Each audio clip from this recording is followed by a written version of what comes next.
So Nairobi a city of dignity and all that, huh?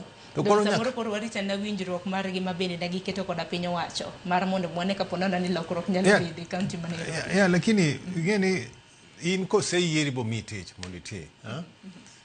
Kendi dwaro kony mane, huh? Need ebed an digi wuoyo kod jopiny, jatend piny mondo miye kada grant, huh?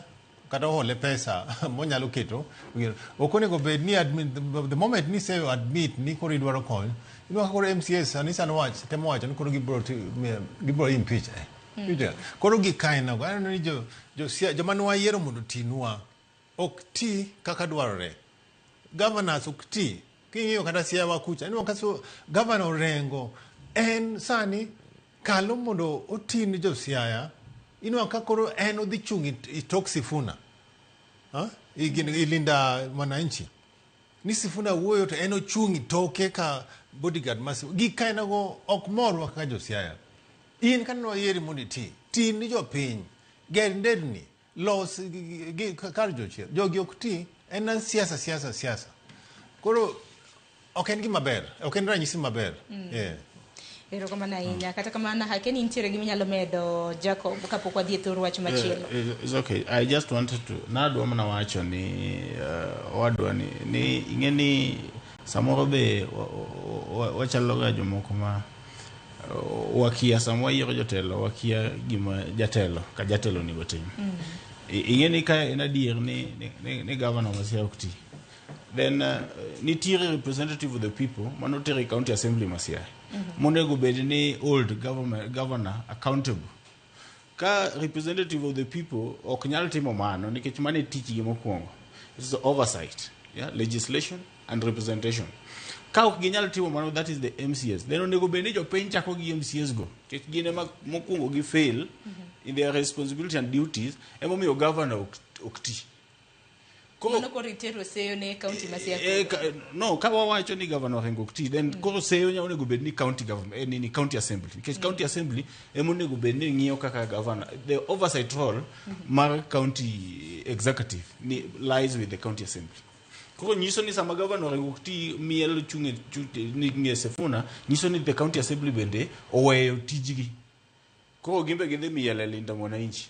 Yeah, because it is either you are here kata in koni. Gimatemo wacho ni jo wakwa dhi because it is now 1 year to election. Ka wadhi election ma 2027. Let us elect wayiru jok moko manyalo timo dwa japiny. Manyalo bedo, let us have servant leaders. Jok mongeyo ni japiny onego beni yudo services. Ingeni Sharon, truth be told, devolution wane manwa gore kabisa mwa kilo devolution. But one kendo ema poko realize the benefit of devolution. Lunyanza counties ema poko neno devolution. When you go to Murang'a, devolution is working. Jogo noko go rene devolution. But Kalua ukitwa mwanage siasa, yani watie katika siasa ni to siasa chako. To programs leaders of pango programs day in day out ka oken nikiani pinyiluo to en kiango ka oken kiamango to en kiango ka oken. Now there is no time for development.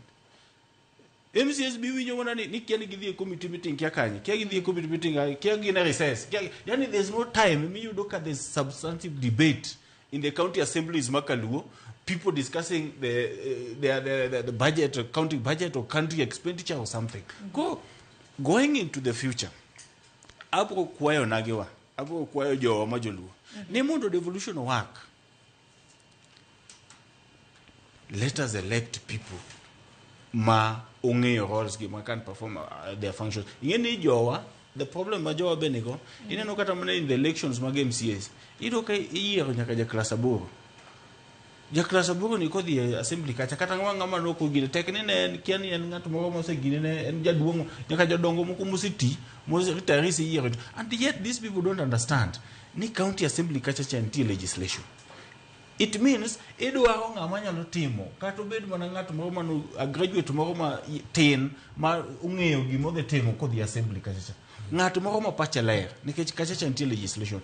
Kacha chanitire oversight mar almost 12 billion Kenya shilling. Okinyal buku ritero makoro seyo dine jotelo maseyo regini iwegi. Yes. Kata That is the kamano truth.